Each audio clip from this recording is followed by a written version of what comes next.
Hi friends, നമ്മുടെ പച്ചമുളക് ചെടിയെ ബാധിക്കുന്ന ഒരു പ്രധാന രോഗമാണ് മുരടിപ്പ് എന്ന് പറയുന്നത്. ഇത് വന്നാൽ തുടക്കത്തിൽ തന്നെ നമ്മൾ ശ്രദ്ധിച്ചാൽ പെട്ടെന്ന് നമുക്ക് മാറ്റിയെടുക്കാൻ സാധിക്കുന്നതാണ്. ഞാനിപ്പോൾ നോമ്പൊക്കെ ആയതുകൊണ്ട് തുടക്കത്തിൽ തന്നെ എനിക്കിത് ശ്രദ്ധിക്കാൻ പറ്റിയില്ല. ഞാൻ ഓരോ പ്രാവശ്യവും ഈ മുരടിച്ച് നിൽക്കുന്ന ഇലകളൊക്കെ നുള്ളിക്കളയുന്നു. പക്ഷേ വീണ്ടും വരുന്നത് അങ്ങനെ മുരടിച്ച ഇലകൾ തന്നെയായിരുന്നു കേട്ടോ.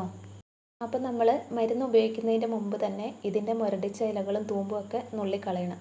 നുള്ളിയ ഇലകൾ ഒരു കാരണവശാലും ഇതിൻ്റെ ചുവട്ടിൽ തന്നെ ഇട്ട് കൊടുക്കരുത്. അത് നമ്മൾ നശിപ്പിച്ച് കളയണം. ഞാനിപ്പോൾ ഇതിൻ്റെ മുരടിച്ച ഇലയും തൂമ്പും ഒക്കെ നുള്ളിക്കളഞ്ഞിട്ടുണ്ട്. ഇനി നമുക്ക് എങ്ങനെയാണ് മരുന്നുണ്ടാക്കുന്നതെന്ന് നോക്കാം.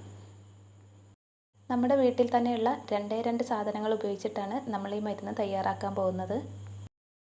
വേറൊന്നുമല്ല, നമ്മുടെ ചാരവും മഞ്ഞൾപ്പൊടിയുമാണ് കേട്ടോ.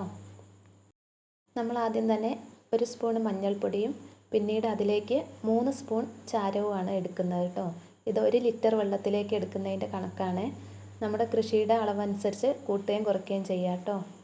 ഇനി നമ്മളിത് ഒരു അരിപ്പയിൽ വെച്ച് അരിച്ചെടുക്കാം. ഇനി നമുക്കിത് 1 ലിറ്ററിൻ്റെ ഒരു ബോട്ടിലേക്ക് ഒഴിച്ചു കൊടുക്കാം. ഞാൻ ആദ്യം തന്നെ ബോട്ടിലിൽ കുറച്ച് വെള്ളം എടുത്ത് വെച്ചിട്ടുണ്ട്. അതിനുശേഷം നമ്മൾ നല്ലതുപോലെ ഒന്ന് കുലുക്കിയതിന് ശേഷം ബാക്കി വെള്ളവും കൂടെ ഒഴിച്ചു കൊടുത്ത് നമുക്ക് മുളകിൽ സ്പ്രേ ചെയ്ത് കൊടുക്കാം. സ്പ്രേ ചെയ്യുന്ന സമയത്ത് മുളകിൻ്റെ ഇലകളുടെ അടിയിലും തണ്ടിലും ഒക്കെ നല്ലതുപോലെ ആകുന്ന രീതിയിൽ വേണം സ്പ്രേ ചെയ്ത് കൊടുക്കാൻ. ഒരു കയ്യിൽ ഫോണായതുകൊണ്ടാണ് കേട്ടോ എനിക്കത് കാണിച്ചു തരാൻ പറ്റാത്തത്. പിന്നെ നമ്മുടെ ചെടിക്ക് മുരടിപ്പ് തുടങ്ങിയിട്ടേ ഉള്ളെങ്കിൽ ഒരു 2 ദിവസമൊക്കെ സ്പ്രേ ചെയ്ത് കൊടുത്താൽ മതി. അതല്ല ഇതുപോലെ ഒരുപാട് മുരടിച്ച ചെടിയാണെങ്കിൽ ഒരു 3-4 പ്രാവശ്യമെങ്കിലും സ്പ്രേ ചെയ്ത് കൊടുത്താലേ പിന്നെ നല്ല തളിരില വരുള്ളൂ കേട്ടോ. അതുപോലെ നമ്മൾ മുരടിച്ച ഇല അതിൽ തന്നെ നിർത്തി സ്പ്രേ ചെയ്യുകയാണെങ്കിൽ ഒരു കാര്യമില്ല കേട്ടോ. പിന്നീട് വരുന്ന ഇലകൾക്കും ആ മുരടിപ്പ് ഉണ്ടാകുന്നതാണ്. നിങ്ങളിപ്പോൾ ഈ കാണുന്ന പച്ചമുളക് ചെടിയില്ലേ, എനിക്ക് ആദ്യം കൃഷിഭവനിൽ നിന്ന് കിട്ടിയതാണ് കേട്ടോ. ഇതിന് ചെറിയ രീതിയിൽ മുരടിപ്പ് കണ്ടപ്പോൾ തന്നെ ഞാനിത് സ്പ്രേ ചെയ്തപ്പോൾ എനിക്ക് പെട്ടെന്ന് മാറി കിട്ടി കേട്ടോ.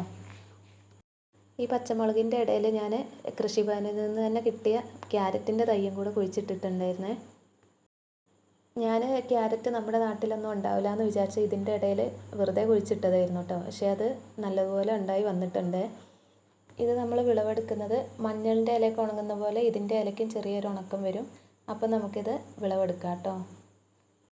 പച്ചമുളകിൽ നമ്മൾ എത്ര ദിവസം കൂടിയാണ് അടിച്ചു കൊടുക്കേണ്ടതെന്ന് ഞാൻ പറയാൻ വിട്ടുപോയി.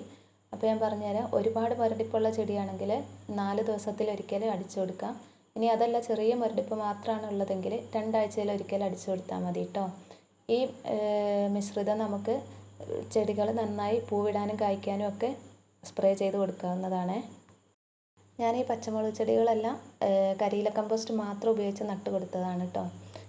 അപ്പോൾ നിങ്ങൾക്ക് ഈ വീഡിയോ ഉപകാരപ്പെട്ടെങ്കിൽ ലൈക്കും സബ്സ്ക്രൈബും ചെയ്യാൻ മറക്കല്ലേ.